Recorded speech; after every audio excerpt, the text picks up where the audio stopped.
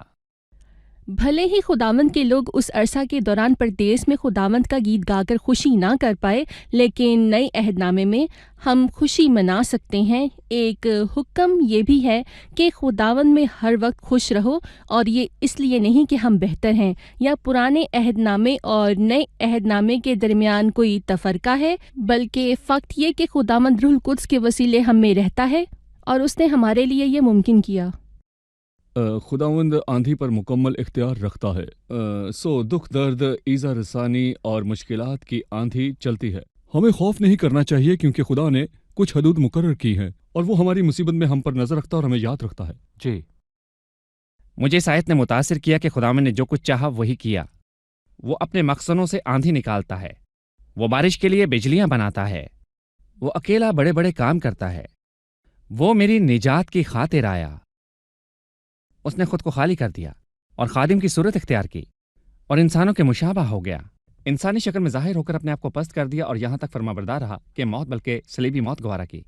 بے شک وہ عظیم ہستی عام صورت خاص طور پر ہمارے لیے آیا۔ شکریہ، خداوند آپ کو بہت برکت دے۔ شکریہ، شکریہ خداوند آپ بھائی کو یوسف، برکت دے۔ خداوند آپ کے ساتھ ہو۔ آپ کے بھی ساتھ ہو۔ اگلی قسط میں آپ سے پھر ملاقات ہوگی۔ عزیز ناظرین، زبور 137 میں ہمارے سامنے ایک خاکہ کھینچا گیا کہ ہم بابل کی ندیوں پر بیٹھے اور سیون کو یاد کر کے روئے۔ وہاں بیت کے درختوں پر ان کے وسط میں ہم نے اپنی ستاروں کو ٹانگ دیا۔ شاید کبھی آپ خداوند کی رفاقت کے اندر تھے، آپ گا رہے تھے، خوشی سے جھوم رہے تھے، لیکن کسی وجہ سے آپ نے گانا اور حمد کرنا بند کر دیا۔ شاید آپ کی زندگی میں کوئی گناہ ہے جس کا آپ نے اعتراف نہیں کیا، ایک پریشانی جس نے خدا ان کے حضور گانے سے روک رکھا ہے۔ میں آپ کو بتانا چاہتا ہوں کہ ممکن حالات پہلے کی طرح اچھے یا ان سے بہتر ہو جائیں گے، لیکن اس وقت جب آپ خدا ان کے پاس لوٹ آتے ہیں اور خود کو جانچتے ہیں، اور معطل کرنے والے کو خداوند آپ کے سامنے سے ہٹا دیتا ہے۔ یہاں وقفے وقفے سے خوشی ہے، لیکن ہمیں اس دن کا انتظار ہے جب خداوند کا دن آئے گا، اور جب خداوند آ کر دنیا میں اس انتشار کے عالم کا خاتمہ کرے گا اور ہم آسمان پر چلے جائیں گے، تو ہم وہاں خوش ہوں گے اور کوئی ہماری خوشی کو چھین نہ پائے گا۔ وہاں عبادت میں کوئی کمزوری آڑے نہ آئے گی۔ جب ہم مسیح کی حضوری میں جلال کو دیکھیں گے تو وہاں حمد میں رکاوٹ ڈالنے والا کمزور بدن نہ ہوگا، گناہ نہ ہوگا، دشمن نہ ہوں گے، کسی قسم کا ظلم نہ ہوگا اور نہ کوئی دہشت گرد ہوگا۔ وہاں کی فضا بہت شفاف ہوگی۔ وہاں بیت کے درختوں پر ہم نے اپنی ستاروں کو ٹانگا نہ ہوگا۔ وہاں ہمارے ہاتھوں میں دستار ہوگا جو اس منجی نے بنایا ہے۔ ہم ہمیشہ کے لیے فتح مندی کا گیت گائیں گے۔ سو میں آپ کی حوصلہ افزائی کروں گا کہ اپنی آنکھیں آسمان پر لگائیں، خدا ان کا انتظار کریں، اس سے جلد آنے کی درخواست کریں۔ میرے ساتھ مل کر کہیں آمین۔ خداوند یسوع آ۔ خداوند کی مرضی سے ہم آنے والی قسط میں آپ سے پھر ملیں گے۔ اپنا بہت خیال رکھیے۔ خداوند آپ کو برکت دے۔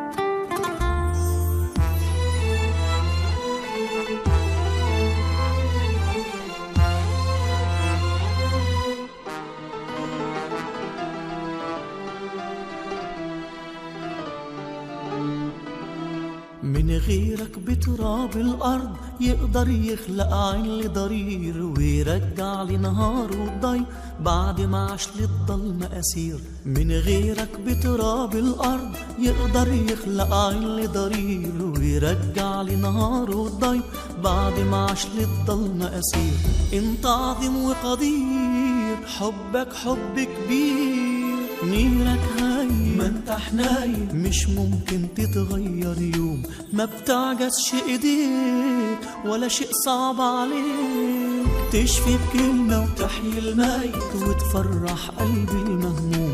انت عظيم وقدير، حبك حب كبير، نيرك هاي ما انت حنايم، مش ممكن تتغير يوم، ما بتعجزش ايديك ولا شيء صعب عليك، تشفي بكلمة تحيي الميت وتفرح قلبي المهموم.